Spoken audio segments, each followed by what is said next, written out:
मिठास पर महंगाई का असर साफ दिखाई दे रहा है और अब बढ़ती कीमतों को रोकने के लिए सरकार ने बड़ा दांव खेल दिया है। त्योहारी सीजन शुरू होने से पहले केंद्र सरकार ने 10 लाख टन कच्ची चीनी के शुल्क मुक्त आयात की मंजूरी दे दी है। यानी अब विदेशों से आने वाली चीनी पर लगने वाला 100% आयात शुल्क पूरी तरह से हट जाएगा, जिससे बाजार में चीनी की सप्लाई बढ़ने और कीमतों पर दबाव कम होने की उम्मीद है। लेकिन कहानी सिर्फ इतनी नहीं है। सरकार ने चीनी आयात का फैसला लिया और इसके साथ ही सियासी घमासान भी शुरू हो गया।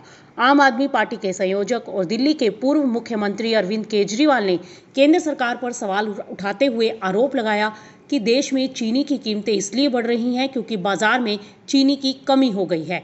केजरीवाल का दावा है कि बड़ी मात्रा में गन्ने का इस्तेमाल एथेनॉल बनाने में किया गया, जिससे चीनी का उत्पादन प्रभावित हुआ। उनके मुताबिक करीब 30 लाख टन चीनी के बराबर गन्ने से एथेनॉल बनाया गया। केजरीवाल ने सरकार की एथेनॉल नीति पर सवाल उठाते हुए कहा कि जिस एथेनॉल से विदेशी मुद्रा बचाने का दावा किया गया था, अब उसी कमी को पूरा करने के लिए विदेश से चीनी आयात करनी पड़ रही है। हालांकि ये केजरीवाल के राजनीतिक आरोप हैं, जबकि सरकार इस फैसले को बाजार में सप्लाई बढ़ाने और कीमतों को कंट्रोल करने के कदम के तौर पर देख रही है। अब जरा कीमतों का गणित समझिए। 19 अगस्त को देश में चीनी की औसत खुदरा कीमत 54 रुपये 6 पैसे प्रति किलो पहुंच गई। एक महीने पहले यही कीमत थी करीब 47 रुपये 82 पैसे। यानी सिर्फ एक महीने में चीनी करीब 13% महंगी हो गई। और यही वो वक्त है जब सरकार को सबसे ज्यादा चिंता है, क्योंकि आगे त्योहारी सीजन आने वाला है। त्योहारों में मिठाइयाँ और दूसरी खाद्य वस्तुओं में चीनी की मांग बढ़ती है। ऐसे में अगर मांग बढ़ी और सप्लाई कमजोर रही तो कीमतों पर और दबाव बन सकता है। इसीलिए सरकार ने पहले ही 10 लाख टन कच्ची चीनी के शुल्क मुक्त आयात का रास्ता खोल दिया है। ये आयात 31 अक्टूबर तक किया जा सकेगा। सरकार को उम्मीद है कि इससे बाजार में पर्याप्त स्टॉक पहुंचेगा और त्योहारी सीजन में अचानक सप्लाई की कमी जैसी कोई स्थिति नहीं बनेगी। लेकिन यहाँ पर एक और बड़ा सवाल है, क्या विदेश से सस्ती चीनी आने से आम आदमी को राहत मिलेगी?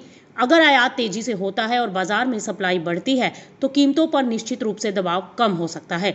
लेकिन दूसरी तरफ घरेलू चीनी मिलों और गन्ना किसानों के लिए भी ये फैसला बेहद जरूरी है, क्योंकि अगर बड़ी मात्रा में विदेशी चीनी बाजार में आती है और घरेलू कीमतों पर दबाव आता है तो इसका असर चीनी मिलों की बिक्री और गन्ने की पूरी वैल्यू चेन पर पड़ सकता है। यानी सरकार के सामने सीधा संतुलन है।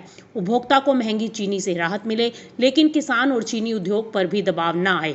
और इसी बीच सरकार ने बड़े खरीदारों के पास चीनी का स्टॉक रखने की सीमा को भी सख्त कर दिया है, जिसका मकसद साफ है, बाजार में चीनी उपलब्ध रहे, सप्लाई का दबाव ना आए और कीमतों को कंट्रोल किया जा सके। अब आने वाले दिनों में असली तस्वीर तब साफ होगी जब शुल्क मुक्त आयात की चीनी बाजार में पहुंचनी शुरू होगी। अगर सप्लाई बढ़ी तो चीनी के भाव नरम पड़ सकते हैं, लेकिन अगर आयात भी धीमा रहा और त्योहारी मांग अनुमान से ज्यादा बढ़ गई तो कीमतों पर दबाव बना रह सकता है।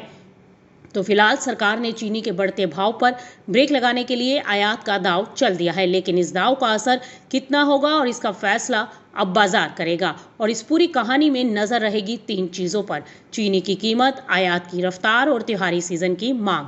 क्योंकि इस बार सवाल सिर्फ चीनी की मिठास का नहीं है, सवाल यह है कि त्योहारों तक बाजार में मिठास लौटेगी या महंगाई का स्वाद और तेज होगा।